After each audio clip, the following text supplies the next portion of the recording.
Apa kabarnya kalian? Oh, puji Tuhan. Tetap bersemangat kan? Ya.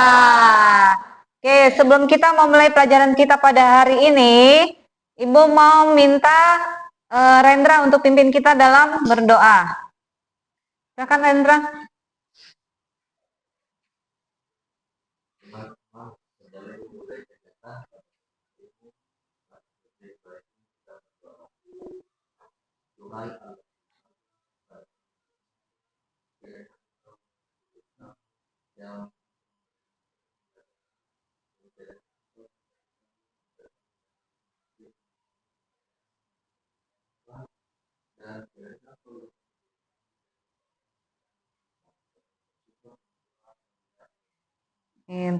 Terima kasih Rendra, silakan duduk kembali.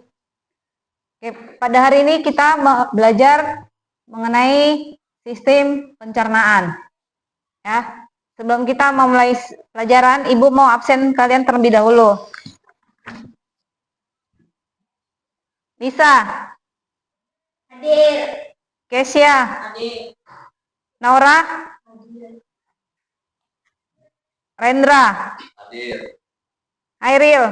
Hadir. Willius. Hadir. Mikael. Hadir. Angel. Hadir. Rewata. Hadir. Oke, terima kasih karena pada hari ini sudah hadir semua ya. Katanya ini tidak pada bersemangat ini. Ibu mau kita ice breaking dulu sebelum memulai pelajaran. Ice breakingnya itu adalah namanya tepuk semangat. Ya, tahu? Gini, tepuk semangat. Semangat gitu ya.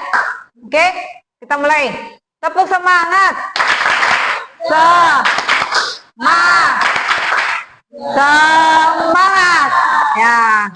Oke. Terima kasih.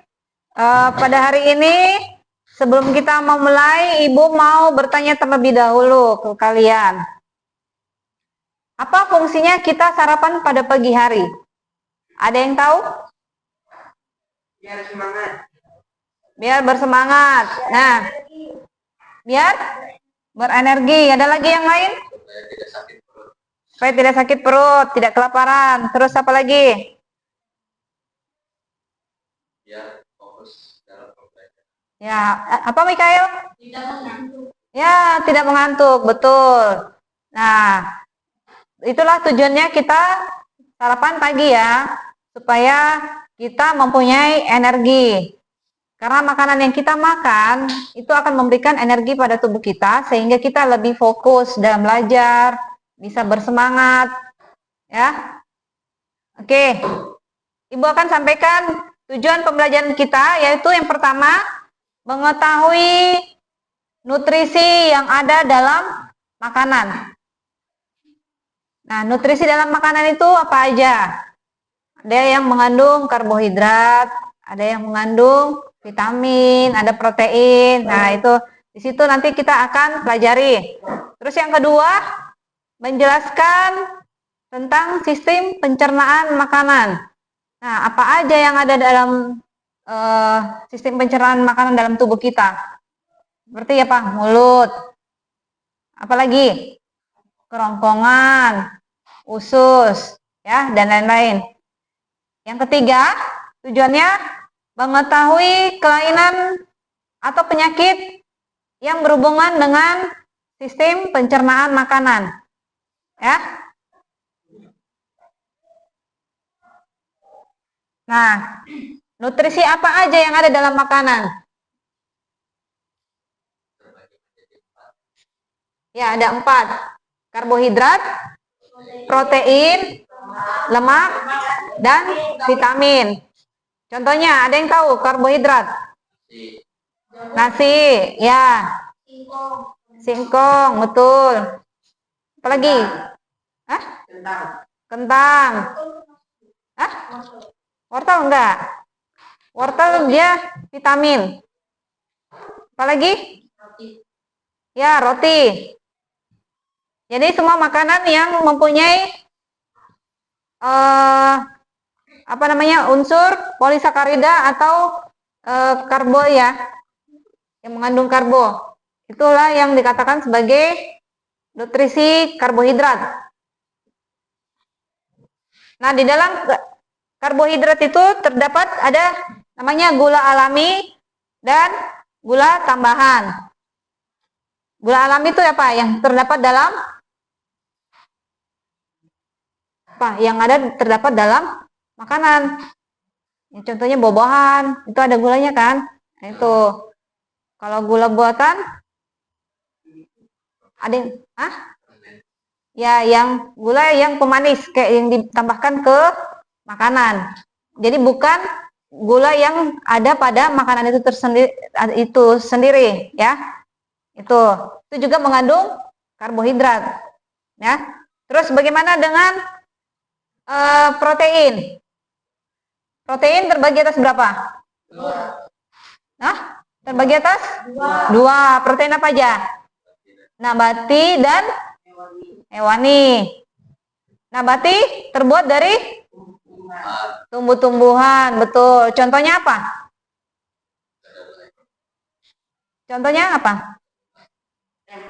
Ya, tempe dan tahu. Terbuat dari bahannya kacang kedelai ya. Oke, kalau yang protein hewani? Dari hewan. Ya, dari hewan. Dari apa aja, Naura? Dari daging. Terus apa lagi? Perdakulan susu. Ya, betul. Ya, itu semua ya. Itu terdapat dari hewan. Oke, kalau lemak. Kalian bisa sambil lihat buku. Di buku paketnya kan ada juga. Kalau lemak apa aja? Terdiri dari 2. Lemak nabati dan hewani juga. Kalau nabati sama tadi dari tumbuh-tumbuhan. Kalau hewani dari hewan. Ya. Lanjut, kalau vitamin? Dari tumbuhan. Vitamin dari mana? Dari apa? Sayur bisa. Terus apa? Buah-buahan. Ya.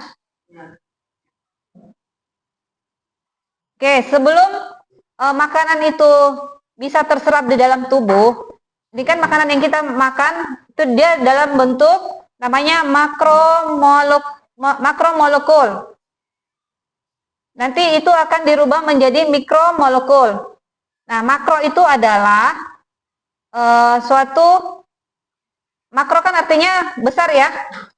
Nah, jadi dia struktur atau senyawanya ini masih berbentuk besar. Jadi makanya makanan itu akan dirubah menjadi kecil supaya bisa terserap di dalam tubuh. Contohnya karbohidrat, nanti dia akan dirubah menjadi glukosa. Protein akan dirubah menjadi asam amino, lemak akan dirubah menjadi asam lemak dan gliserol. Nah, bagaimana caranya bisa berubah menjadi mikromolekul? Itu ada bantuan enzim. Ya. Tapi sebelum enzimnya berfungsi, bekerja dengan baik, makanan itu terlebih dahulu dihancurkan dengan cara proses pencernaan secara mekanik. Dihancurkan terlebih dahulu menjadi bentuknya menjadi kecil ya, jadi halus. Nah, setelah dia sudah menjadi halus, akan diserap oleh enzim yang akan bekerja untuk mengubah dari makromolekul menjadi mikromolekul. Ya. Selanjutnya, dalam sistem pencernaan manusia terbagi atas 2, yaitu saluran pencernaan dan kelenjar pencernaan. Saluran pencernaan ini terdapat pada apa saja? Ada pada mulut, kerongkongan, lambung, usus halus, usus besar, dan anus. Kalau kelenjar pencernaan, itu adalah organ yang mengeluarkan enzim. Nah, seperti tadi Ibu katakan, supaya dia bisa berubah dari mikromolekul menjadi dari makromolekul berubah menjadi mikromolekul, ini akan ada bantuan enzim. Ya. Nah, terdapat di mana aja? Ada di mulut, ada di lambung, usus halus, pankreas, dan hati. Nah, kita akan mempelajari satu persatu saluran pencernaan dan bagaimana fungsinya ya. Nah, yang pertama mulut. Di dalam mulut terdapat apa aja? Gigi, kelenjar saliva, dan lidah. Apa fungsi dari gigi? Nah, memotong dan mengoyak, menghancurkan makanan ya.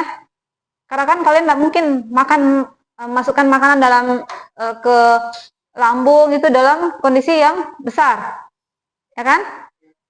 Jadi harus dihancurkan terlebih dahulu supaya bisa turun makanannya, bisa tercerna dengan baik. Terus yang kedua, ada namanya kelenjar saliva. Kelenjar saliva ini akan mengeluarkan enzim. Nah, inilah terjadi proses pencernaan secara kimiawi. Tadi yang Ibu katakan ada pencernaan secara mekanik dan secara kimiawi. Kalau kimiawi ini dia akan dihancurkan dengan menggunakan enzim ya. Nah, ini di sini mengandung enzim petialin atau amilase. Nanti akan mengubah amilum menjadi maltosa.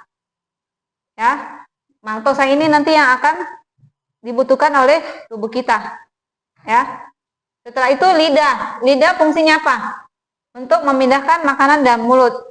Kalian bisa bayangkan nggak bagaimana kalau tidak ada lidah dalam mulut? Hah? Nah, itu nggak bisa, makanannya nggak bisa bergeser ke sana kemari kan? Karena kan gigi kita hanya ada di sisi kan, bukan di tengah.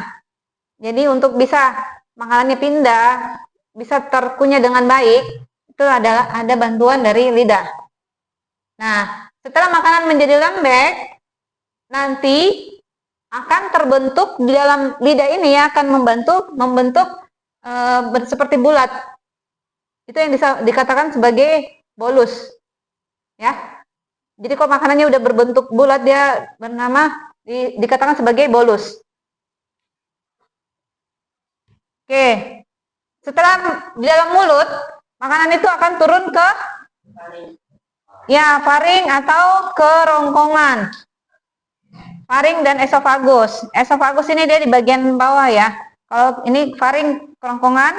Nah, faring adalah saluran yang memanjang dari bagian belakang mulut sampai ke permukaan kerongkongan atau esofagus. Itulah yang dikatakan sebagai kerongkongan.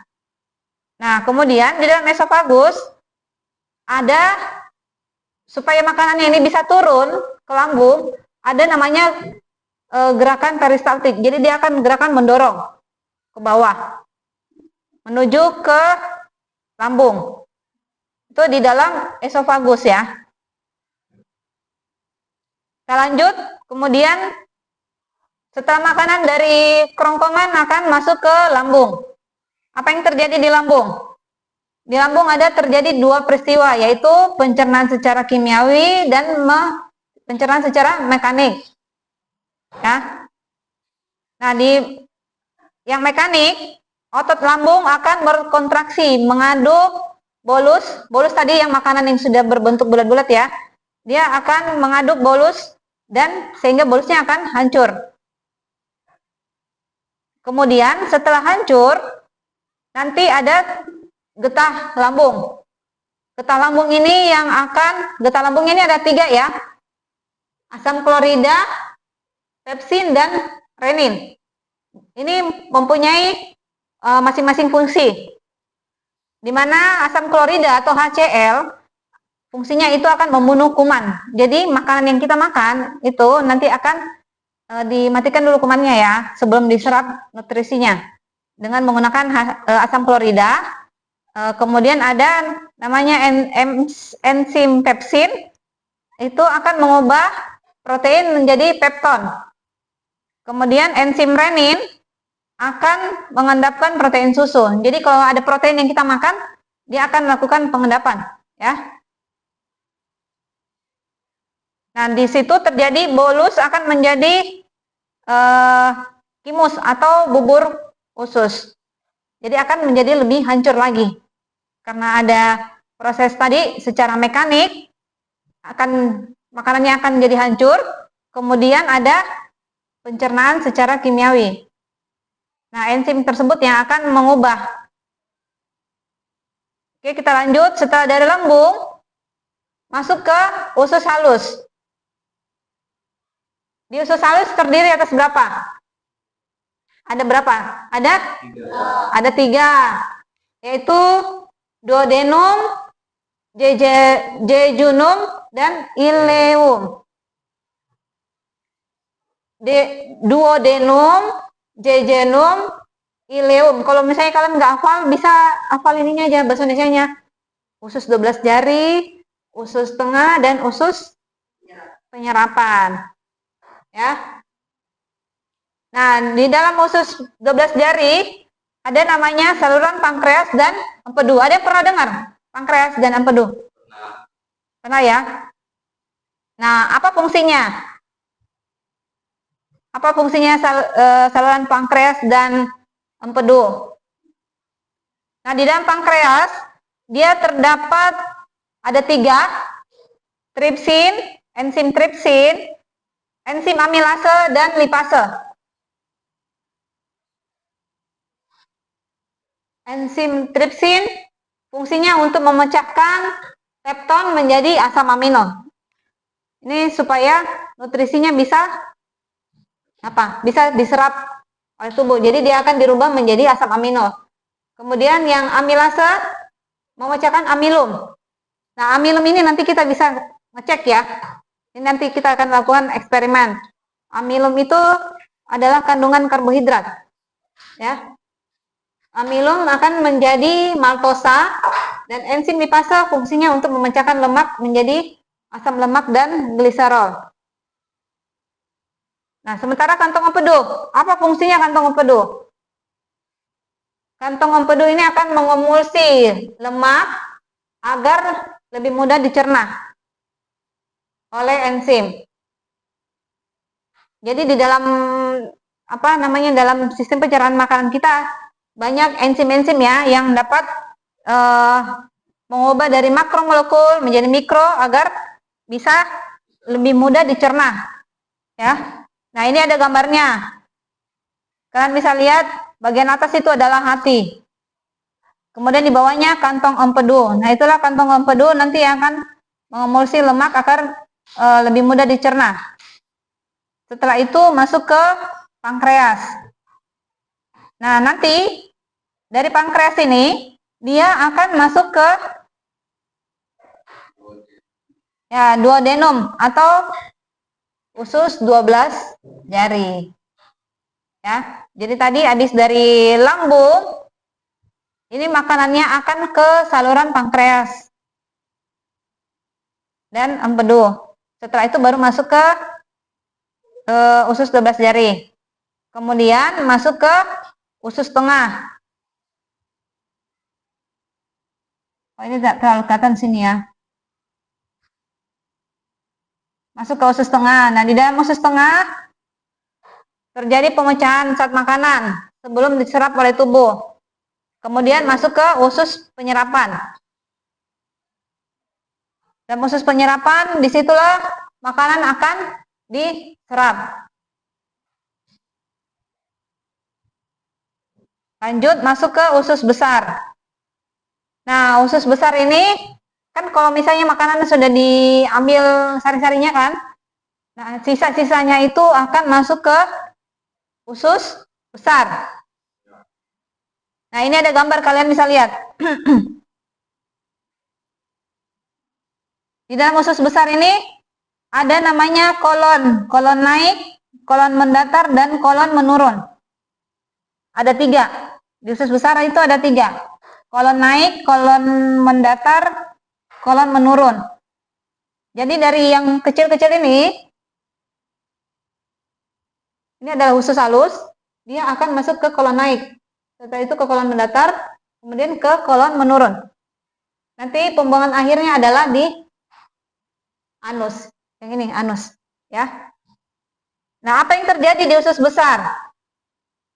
Di usus besar ada juga enzim atau ada juga mikroorganisme yang membantu untuk proses apa? Pembusukan. Jadi tadi kan ampas makanan atau sisa makanan kan yang masuk ke usus besar itu tidak mungkin langsung dikeluarkan lewat anus.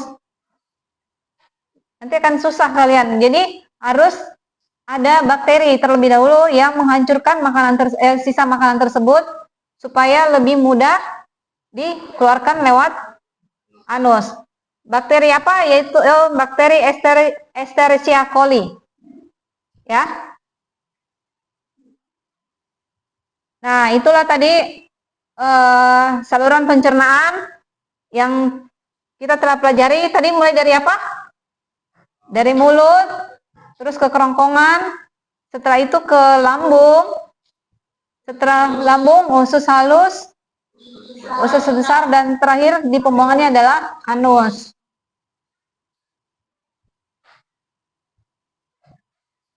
Oke, yang ketiga, kelainan pada sistem pencernaan. Nah, apa aja yang terjadi kelainannya atau penyakit? Ada namanya gondong, tukak lambung, diare, serostomia, appendicitis, dan konstipasi. Nah, apa itu gondong? Ada yang tahu gondong? Ada yang pernah dengar gondong? Nggak ada ya? Nggak ada. Gondong itu adalah peradangan pada kelenjar ludah. Kelenjar ludah tadi itu apa? Kelenjar apa? Ayo, kelenjar ini, kelenjar saliva. Nih, itu karena adanya virus. Itu dikatakan sebagai gondong. Kemudian apa? Tukak lambung. Tukak lambung itu adalah peradangan pada dinding lambung. Itulah yang menyebabkan kadang kita mual, perih, ya. Ini sama aja dengan sakit mah ya, tukak lambung. Kemudian diare. Diare itu apa? Ada yang tahu diare? Sakit perut. Dimana kita apa? BAB-nya gimana? Dalam kondisi yang encer ya. Nah itu. Kebanyakan enzim. Bakteri. Ya, ada bakteri. Bakteri atau kita ada mungkin salah makan, ada yang tidak cocok dalam saluran pencernaan kita sehingga menyebabkan kita BAB-nya jadi lebih encer. Oke, lanjut. Serostomia. Apa itu serostomia? Serostomia itu kita merasa ini apa? Sering haus karena kelenjar air liur kita itu tidak berproduksi dengan baik. Ya. Itu dikatakan sebagai serostomia.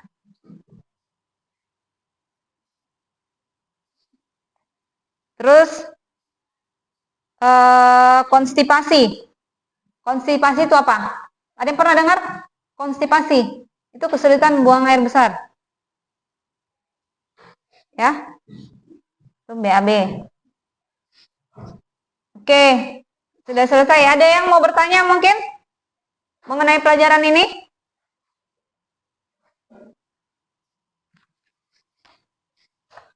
Ya. Oke, Rendra. Serostomia. Serostomia itu tadi apa? Dia kondisi mulut terasa kering ya. Karena kelenjar air liur tidak dapat menghasilkan air liur lebih banyak. Nah, itu apa? Penyebabnya karena kalian kurang mengkonsumsi air minum. Itu. Jadi kalian harus karena cairan dalam tubuh kita itu akan terbagi ke seluruh tubuh kita. Jadi kalau misalnya kita kurang minum, bisa saja kelenjar air liur ini tidak bisa berproduksi juga dengan baik. Ya, bisa dehidrasi karena bukan cuma di dalam mulut aja ya, dibutuhkan air itu. Dalam seluruh tubuh kita ini dibutuhkan air. Gitu. Ada lagi yang mau ditanyakan? Ada yang mau bertanya? Ibu akan memperlihatkan video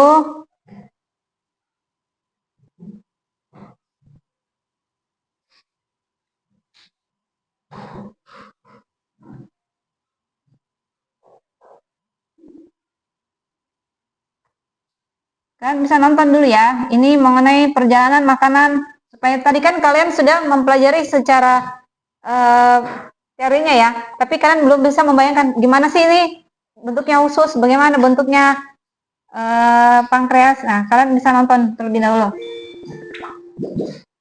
Hey kawan, namaku Gilbert Cianjur. Ya, itu adalah ide ayahku. Ngomong-ngomong, hari ini aku akan melakukan perjalanan seru ke dalam tubuh manusia. Jadi, mau menonton? Perjalanan dimulai ketika manusia menuju ke ruang makan siang kantor. Membuka kotak makan siangnya dan menemukanku di sana. Nah, ini orang mau makan siang. Roti lapis kalkun, yogurt. Dia sudah mengikuti roti lapisnya. Oh, jangan ada yang lapar ya. Dia memasukkanku ke mulutnya. Nah, itu masuk ke dalam mulut. Cukup basah dan hangat di sini. Mulut adalah pintu gerbang ke sistem pencernaan. Sistem itu dirancang khusus untuk mengubah makanan menjadi nutrien berguna yang membuatmu tetap berenergi dan membantu sel tubuh dan memperbaiki diri. Jadi, setelah mengambil gigitan pertama dari apa yang kamu makan, itu fungsi gigi, mengunyah. Saat kamu mengunyah, makanan dipecah menjadi beberapa bagian untuk memudahkan prosesnya. Ludah sangat berguna karena bercampur dengan makanan dan apa tadi kelenjar ludah? Dengan begitu, saliva. Seluruh buah makanan. Ya. Ngomong-ngomong, ini fakta seru. Jumlah air liur yang kamu hasilkan dalam setahun dapat mengisi 2 bak mandi ukuran sedang. Wow. Air liurnya. Benar-benar hujan air liur di sini. Wah, lebih baik aku berhati-hati dengan gigi ini. Aku tidak mau berakhir seperti bocah aku di sana itu. Sulit karena orang ini menggunakan lidahnya untuk menggulung makanan di mulutnya. Nah, itu lidah, fungsi lidah memindahkan makanan. Ya. Jadi, aku akan melewati pemilihan ini. Ayo turun. Wah, masuk ke paring atau kerongkongan. Disebut paring. Oh, jalan bercabang. Aku harus pergi ke mana? Nah, dia harus kemana tuh? Bingung. Cep-cep-cep ke Mahucup katanya. Tunggu, sepertinya aku salah belok. Salah. Semuanya bergetar. Aduh, manusia malang ini batu terus menerus. Itu dia masuk ke mana? Sudah. Ke? Lagi. Maaf kawan. Ke tenggorokan. Saluran pernapasan. Salah ternyata. Dia mau ke paru-paru. Baiklah, aku kembali ke jalan. Jadi, mari kita coba lagi. Aku dengan benar masuk ke tabung penelan yang memiliki nama mewah esofagus. Aku suka menyebutnya. Nah, esofagus. Apa tadi fungsinya esofagus? Jauh lebih sempit daripada yang kubayangkan. Aku akan terjepit di sini. Hah? Bagaimana bisa aku terus turun?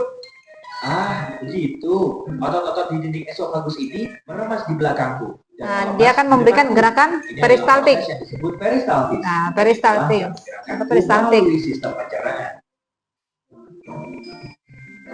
Beberapa detik kemudian dan kita sekarang telah mencapai ujung terowongan. Ada otot yang terbuka di sini untuk membiarkan makanan masuk ke lambung. Masuk ke lambung. Kembali ke esofagus. Ya. Ini agak mirip dengan petugas keamanan. Aku hanya seorang turis di sini. Mbak, tolong izinkan aku masuk. Hore! Aku sudah melewati katup dan masuk ke perut. Itu mengingatkanku pada kantong dan izinkan aku mencoba dinding itu. Wah, itu dinding yang kuat. Semuanya otot. Nah, dalam lambung. Sebenarnya aku tidak terkejut. Perut menampung, mencampur, dan menggiling makanan menjadi bubur. Jadi, itu harus cukup kuat. Sejujurnya, ini tak tampak terlalu. Ya ampun. Nah, itu ada enzim di dalamnya. Aduh, ya. Panas sekali. Panas. Aku harus keluar dari asap perut ini. Jika tidak, aku akan menjadi cairan atau pasta seperti roti lapis Turki itu. Tidak apa-apa, aku sudah bersiap. Aku membawa perangkat kecil yang sangat berguna dan akan melindungiku dalam gelembung pelindung. Makanan biasanya tidak memiliki ini, tapi aku punya koneksi. Itu rahasia. Aku hanya perlu menekan tombol ini. Nah, sekarang aku bisa terus berbicara dengan musuh sepanjang jalan. Alih-alih berubah menjadi jeli anggur. ada asam apa tadi? Berat yang berikutnya. Asam klorida. Ya. Tadi kan? Nah, dia masuk ke usus halus. Dari lambung masuk ke usus halus. Nah, aku bilang panjang, serius. Jika kamu merasakannya, yang tidak disarankan karena itu perlu dulu dan di dalam tubuhmu. Kamu akan mendapatkan tabung yang lebih dari 6 meter panjangnya. Yap, itu setinggi jerapah dan semua dimasukkan ke tubuhmu. Harus kuakui, cukup hangat di sini. Hampir seperti resort tropis, tapi di lautan. Aduh. Oh iya, aku terlindungi dalam gelembung kecil. Jangan khawatir. Itu sangat penting untuk mencerna lemak dan mengeluarkan semua kotoran dari darah. Jadi, bersyukurlah hatimu menghasilkannya. Pankreas, tadi pankreas sama empedu tadi berfungsi. Itu empedu. Ya, kantong empedu. Dan menyimpan empedu di dalamnya sampai saat yang tepat. Kan mematikan bakteri, kuman. Benda ini benar-benar melingkar ya. Aku agak pusing karena tikungan dan belokan. Tapi tak bisa kembali sekarang. Ini usus yang berkontraksi ini terus mendorongku. Nah, itu berkelok-kelok karena usus tadi ada usus halus ada berapa? Ada 3 kan? Tadi usus 12 jari, usus tengah dan usus penyerapan. Nah, setelah itu masuk ke usus besar. Sampai 2 meter. Tunggu dulu. Kamu dengar itu? Ini sudah sisa makanannya. Aku dikepung. Dikepung oleh bakteri. Itu bakteri. Nah, bakteri. Banyak sekali di sini. Oh, apakah orang ini terjangkit penyakit parasit usus atau semacamnya? Tidak. Usus membutuhkan bakteri baik untuk membantu. Nah, itu bakteri baik, Escherichia coli. Ya. Tubuh bisa menggunakannya. Hai semuanya. Hei, benda kecil apa itu di pintu masuk? Itu pasti usus buntu. Usus buntu. Itu tidak terlalu berguna. Selain menampung bakteri yang mungkin perlu dilepaskan ke usus, itu juga punya beberapa jaringan yang berguna untuk sistem kekebalan tubuh. Tapi sebagian kalau kalian makan makanan yang susah diserap oleh tubuh, nanti bisa masuk ke usus buntu. Jadi kayak apa ini biji-biji cabai itu, makanya kan ada yang biasa orang terkena sakit usus buntu kan, karena masuknya ke usus buntu. Di sini agak lebih luas. Jika tak memakai gelembung pelindung rahasiaku yang mewah, aku pasti akan berbicara kepadamu sekarang sebagai bubur ampas air kekuningan. Saat kontraksi otot ini mendorongku melalui usus besar, semua air diisap dariku. Bentuk terakhirku feses. Yap, tinja, kotoran, apapun itu sebutannya, itu terbentuk di usus besar. Masih banyak bakteri di mana-mana. Mereka benar-benar bekerja keras ya. Bekerja keras. Boleh terlalu sedikit atau terlalu banyak. Jika tidak, kamu akan mengalami masalah pencernaan seperti kalau bakteri kebanyakan di dalam usus besar, itu yang menyebabkan terjadinya apa? Diare. Kamu punya triliunan bakteri di tubuhmu. Terus bekerja dengan baik, teman-teman. Aku dalam perjalanan melalui kolon kiri. Ketika terlalu penuh. Tapi kalau bakterinya kurang, itu terjadi konstipasi. Susah untuk buang air besar. 36 jam. Nah, sama 36 jam. Tidak banyak sekarang, hanya ampas untuk mencapai titik ini. Tapi aku sudah mempercepat perjalanan ini karena ada hal lain yang harus kulakukan. Jadi, mari kita menuju resto. Luncur. Begini, bayar 65.000 Jor. per bulan untuk aplikasi streaming, lalu 54.950. Kalau yang di tempat tadi itu jadi kolon menurun. Ya, kolon menurun. Kolon menurun sehingga nanti akan turun ke anus. Ya. Ada yang mau ditanyakan sebelum Ibu bagikan LKPD? Ya, kalau ada yang ditanyakan, Rendra?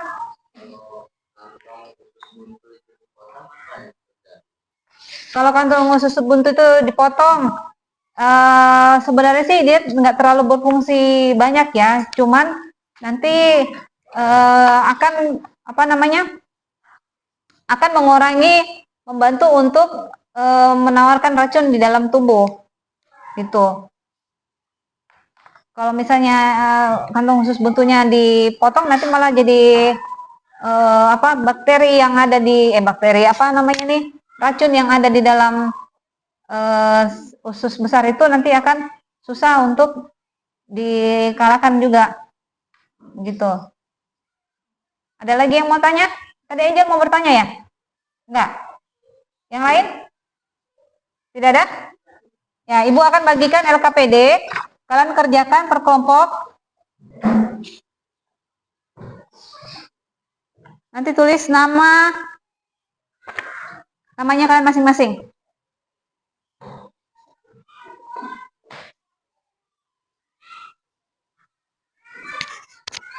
Ibu kasih waktu 5 menit mungkin ya. Untuk mengerjakan.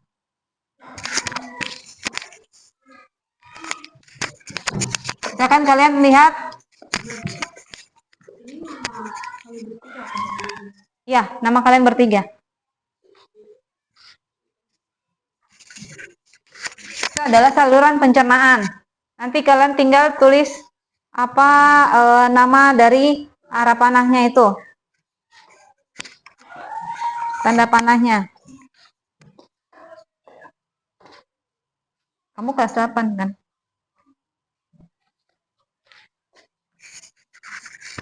Ada yang mau bertanya? Tidak. Tidak? Ya. Silakan diisi. Nanti tulis saja nama-nama ini. Mungkin kalian bisa berbagi tugas, bisa siapa yang kerjakan gitu, biar lebih cepat kan? Kelas ini kelas 8 ya? Ya. Tapi guru bermau. Udah. Langsung isi aja. Jadi, kalian diskusikan.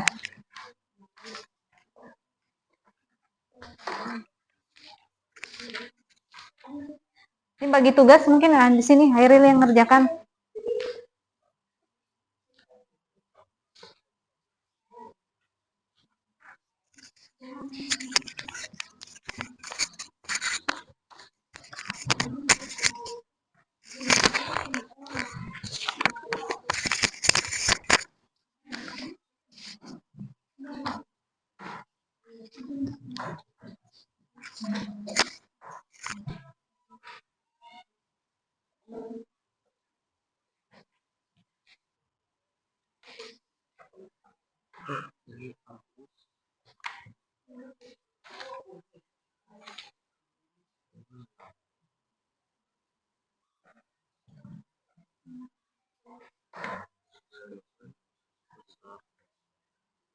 Usus halus saja. Usus halus. Usus halus. Jangan usus kecil, usus halus.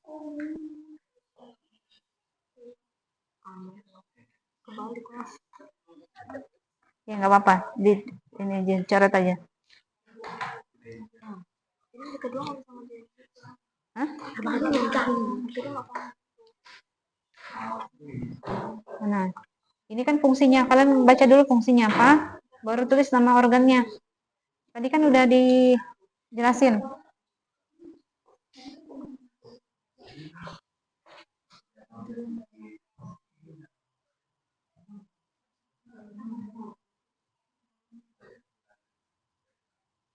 Nah, bisa dilihat untuk mulut.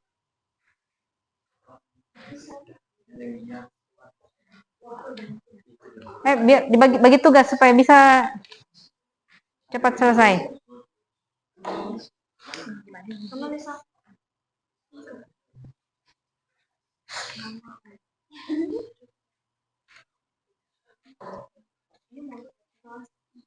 Gimana? Bukan. Sudah yang pertama.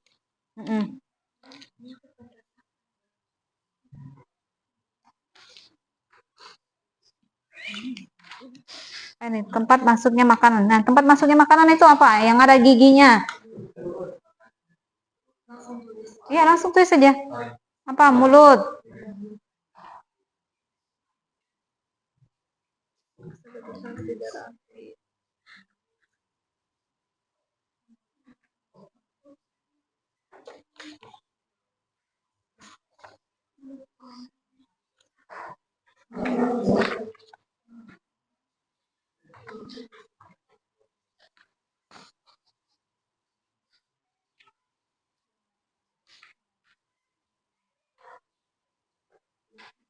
Ini kerongkongan.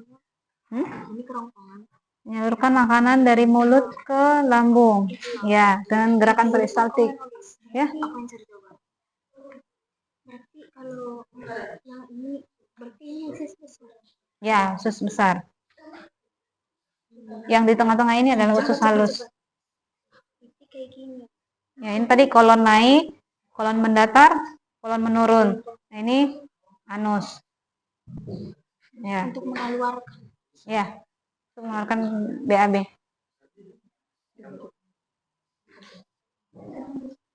Bagaimana kelompoknya?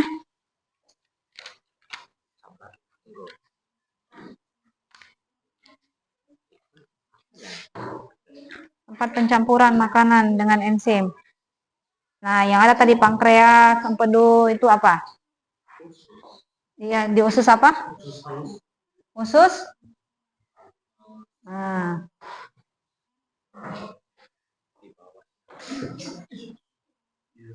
Atau di usus itu, usus 12 jari lebih tepatnya. Yang ada pankreas sama empedu. Usus halus saja ini. Hah? Usus halus saja kan banyak macamnya. Usus 12 jari. Gimana? Lagi nyari. Nah, ini menyalurkan makanan dari mulut ke lambung. Apa namanya tadi? Dari mulut ke lambung. Dengan gerakan apa? Peristaltik yang ada tadi, gerakan memeras. Hah? Ya, kerongkongan, betul. Bener aja kan yang dua itu. Iya. Ini sudah? Udah, Bu. Oh ya.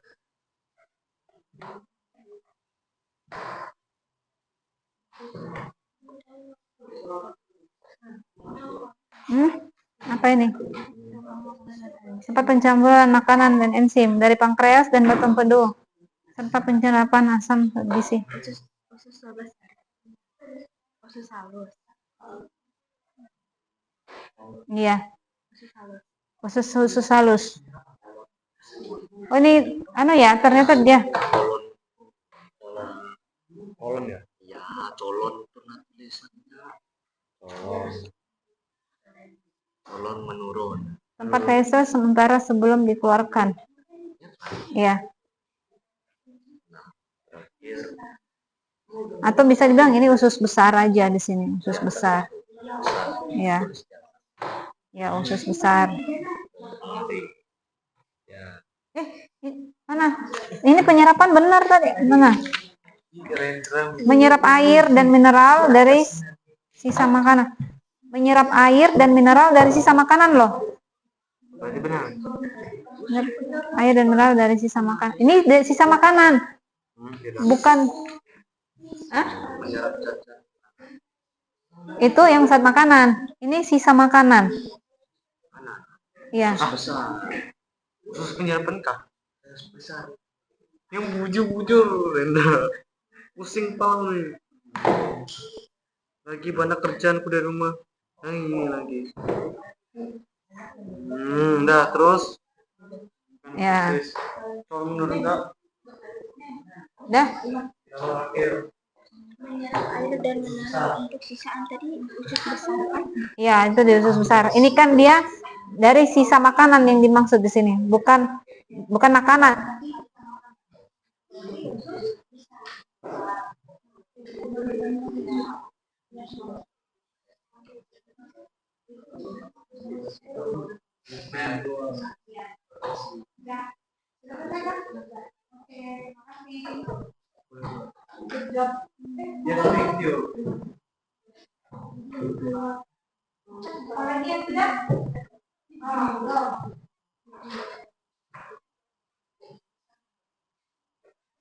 Nanti setelah ini kita akan melakukan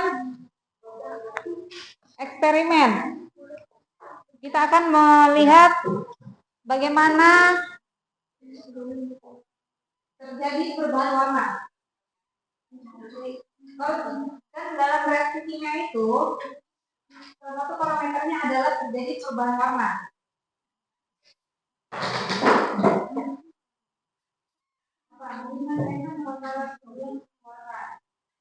Apa tadi? Kolor? Apa? Kolor menurun.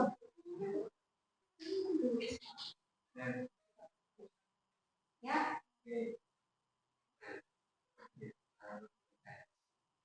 What do you want to ask?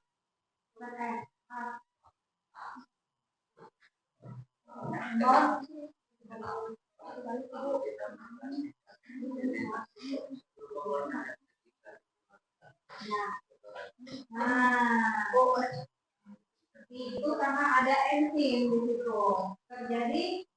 Iya. Oke, thank you. Sudah. Oke, terima kasih. Oke, sekarang kita akan melakukan eksperimen ya. Kita akan melihat bagaimana terjadi perubahan warna pada, kalian buka dulu buku halaman 35. Halaman 35. Nanti di situ akan ada di buku paket ya. Sorry, halaman 39. Uji amilum atau polisakarida. Ya, halaman 39. Halaman 39. Halaman 39 nanti kita akan melakukan eksperimen yaitu uji amilum. Apa itu amilum? Amilum itu adalah kandungan polisakarida yang ada pada makanan. Apa itu polisakarida? Polisakarida itu adalah karbohidrat. Ya. Ya, glukosa. Nah, nanti bahan makanan yang pada saat kita teteskan dengan betadin yang mengandung amilum akan berubah menjadi warna kehitaman atau biru tua. Ya. Jadi kalian bisa lihat. Kalau misalnya dia tidak terjadi perubahan warna, itu kan iodin warnanya apa? Atau betadin warnanya apa? Ya, warna ya. Nanti pada saat ditetes, dia tetap berwarna oranye atau warna merah, itu berarti tidak terdapat makanan itu tidak mengandung amilum. Tapi kalau misalnya dia berubah warna menjadi biru tua pada saat kita ditetes betadin atau iodum, dia akan berubah menjadi biru tua. Ya. Nah, nanti ini kita akan melakukan 4 bahan makanan, yaitu yang pertama ikan, yang kedua ayam, yang ketiga nanti nasi, yang keempat nanti singkong. Ya. Nah, kita coba dulu. Ini ayam dan ikan. Coba kalian teteskan masing-masing 2 tetes atau 3 tetes. Sambil setelah itu diaduk ya. Ya. Ya, masing-masing melakukan eksperimen meneteskan apakah ada perubahan warna. Dari apakah ada diaduk. Banyak tuh. Kalian masih bisa. Ini berwarna merah. Apa yang terjadi? Apa yang terjadi? Ada perubahan warna?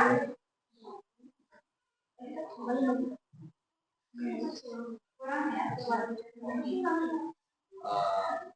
berwarna merah. Masih berwarna merah. Yang satunya? Warna merah. Ikan berwarna apa? Agak hitam. Hah? Nah, masih tetap kemerahannya atau orange ya? Tidak berubah menjadi biru tua kan? Kelihatan. Itu berarti tidak mengandung amilum. Tidak mengandung amilum.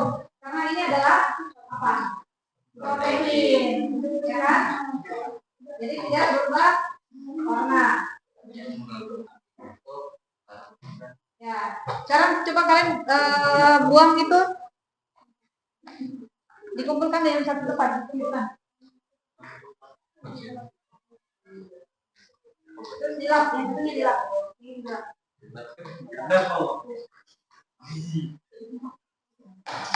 Dilap, diganggu akan memberikan mati.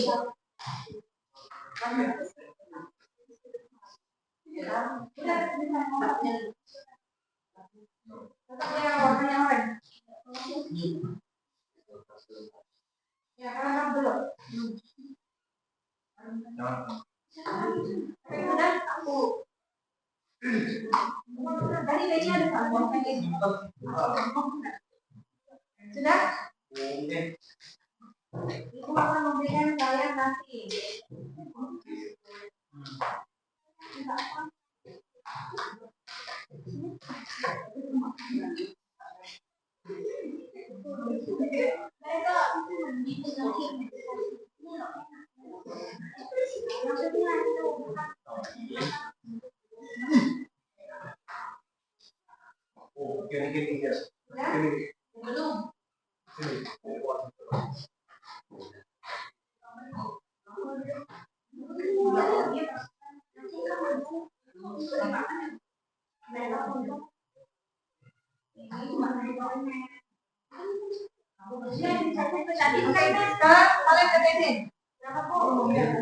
Sama seperti tadi. Coba kalian aduk. Warna hitam. Apa yang terjadi? Warna apa?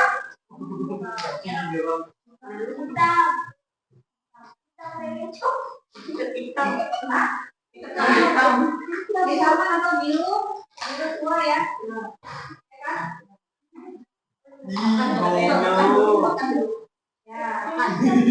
Ya, kebiruan.